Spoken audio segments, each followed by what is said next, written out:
E aí, tudo bem? Seja bem-vindo a mais um vídeo aqui do canal e hoje eu vou explicar para você qual que é a diferença do regime de caixa e do regime de competência para a apuração do Simples Nacional.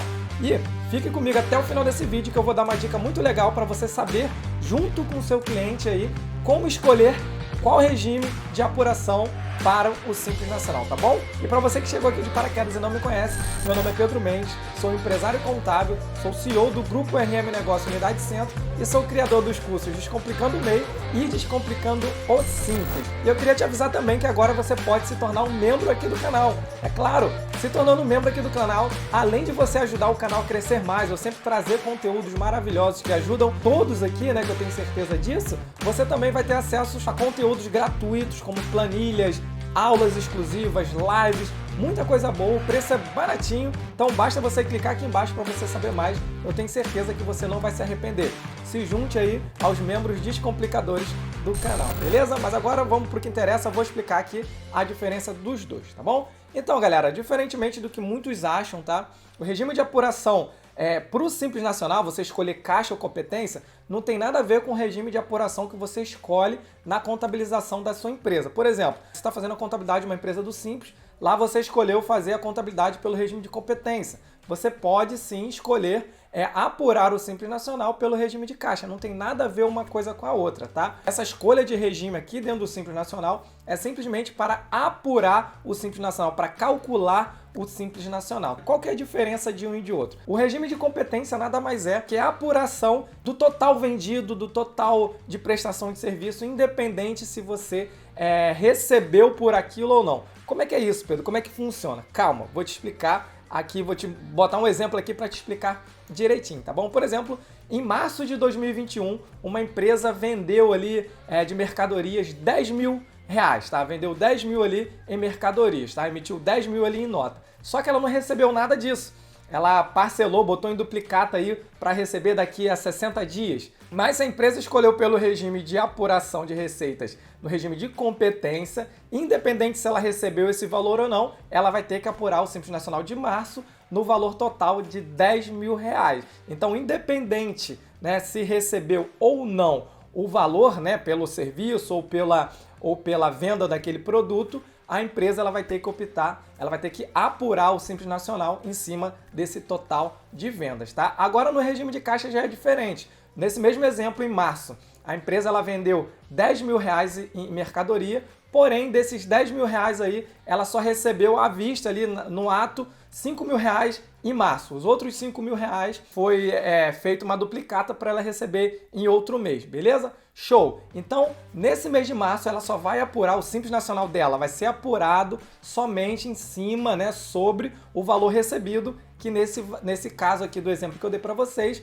foi de 5 mil reais. Notou a diferença? De competência você apura num todo, independente se recebeu por aquele valor ou não, e no regime de caixa você só apura sobre o valor recebido. Mas eu queria deixar bem claro aqui que eu já vi muita gente errando, vou deixar um card aqui de um problema que aconteceu de um contador que escolheu apurar o Simples Nacional pelo regime de caixa, mas acabou fazendo errado, né? Vou deixar o card aqui para vocês entenderem mais disso que eu tô falando aqui e vale muito a pena vocês conferirem para evitar esse problema. Antes de continuar esse conteúdo maravilhoso aqui, eu vou pedir de coração, como sempre, para você deixar aquele like, para eu saber que você já tá gostando desse conteúdo e, é claro, você que não é inscrito aqui no canal, clicar no botãozinho vermelho para se inscrever no canal e tá sempre recebendo mais conteúdos de qualidade, conteúdos na prática, conteúdos maravilhosos que eu sempre trago aqui no canal, tá? Então você nunca vai ficar de fora, tá legal? E, é claro, vou pedir para você também compartilhar esse conteúdo e todos os conteúdos aqui que você achar legal do canal nos seus grupos de WhatsApp, Telegram, Instagram, tudo que é lugar aí pra gente atingir mais profissionais e estudantes e assim a classe se tornar muito mais valorizada, tá legal? Então, vamos lá, vamos voltar pro vídeo.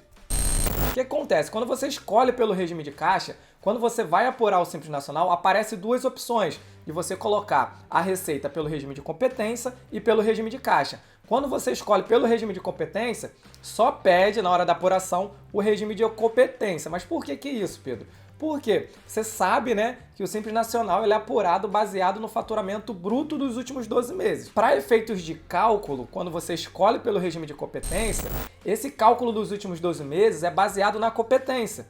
tá? Vou explicar aqui melhorzinho para você. Nesse mesmo exemplo que eu dei, né, que a empresa ela vendeu 10 mil em notas, né, 10 mil de mercadorias, mas recebeu 5, para esse caso, por exemplo, se eu fosse aplicar, se eu fosse apurar o Simples Nacional, ia pedir na primeira informação pelo regime de competência, eu teria que colocar os 10 mil reais, tá? E no regime de caixa, que seria a informação logo abaixo, eu botaria os 5. Para cálculos, para essa soma dos últimos 12 meses, iria levar em consideração os 10 mil, que foi o regime de competência, e aí eu acharia a alíquota efetiva. Dessa alíquota efetiva eu jogaria sobre, né, o valor de caixa ali, que foi o valor de 5 mil reais. Notaram a diferença aí? Então a gente tem que ficar muito atento. Vai lá nesse vídeo que eu botei para vocês aprenderem um pouco mais sobre isso, tá? E aí a dica que eu queria deixar aqui para vocês de passar um planejamento para o cliente de vocês relacionado a isso, como escolher, que normalmente a gente escolhe, né? Essa escolha é feita quando você abre a empresa, aí logo de cara, antes da primeira apuração, você tem que escolher entre o regime de caixa e de competência.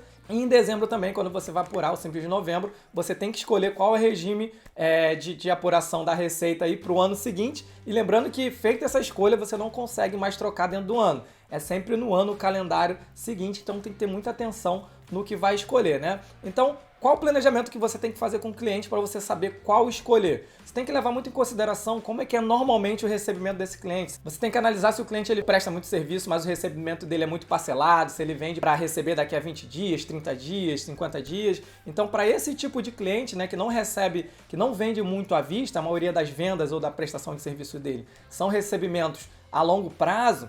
Para esse tipo de cliente vale a pena você escolher por caixa, porque às vezes ele prestou o serviço ou vendeu aquela mercadoria, mas não tem dinheiro em caixa, e aí se ele escolhesse pelo regime de competência, por exemplo, ele teria que pagar o Simples Nacional sobre tudo, mas na verdade ele não recebeu quase nada daquilo. Então para esse tipo de cliente vale a pena. Porém, quando você escolhe pelo regime de caixa também, você tem que ter um controle muito maior dos recebimentos ali, porque a fiscalização vai ser maior, né? Vamos dizer que você vendeu uma mercadoria hoje, né? Hoje, nesse mês de maio que eu estou fazendo aqui, né? Mas só vai receber no ano que vem. Então, no ano que vem, você está apurando o Simples Nacional do recebimento de agora. Então, você tem que ter esse controle. Então, se o teu cliente for um pouco desorganizado, não tiver um controle das mercadorias, das vendas que ele fez, então não vale a pena porque pode dar um problema, tá bom? Então, a gente tem que ter essa noção, passar isso para o cliente, tá? Mostrar para ele a diferença de um e de outro, e você, junto com ele, vão tomar a melhor decisão e escolher qual o regime de apuração escolher, tá bom? Então é isso, espero que vocês tenham aprendido um pouco mais sobre esse conteúdo aqui, sobre essa diferença, e aí façam planejamentos. Isso aí também é uma forma de planejamento tributário para as empresas do Simples Nacional, tá legal? Então, muito obrigado, não se esqueça de deixar o like, né, aqui no canal, se inscrever no botãozinho e vamos compartilhar esse vídeo para a gente ajudar mais pessoas a aprenderem o Simples Nacional, tá bom? Muito obrigado, tchau, tchau, até o próximo vídeo, valeu galera, tchau, tchau!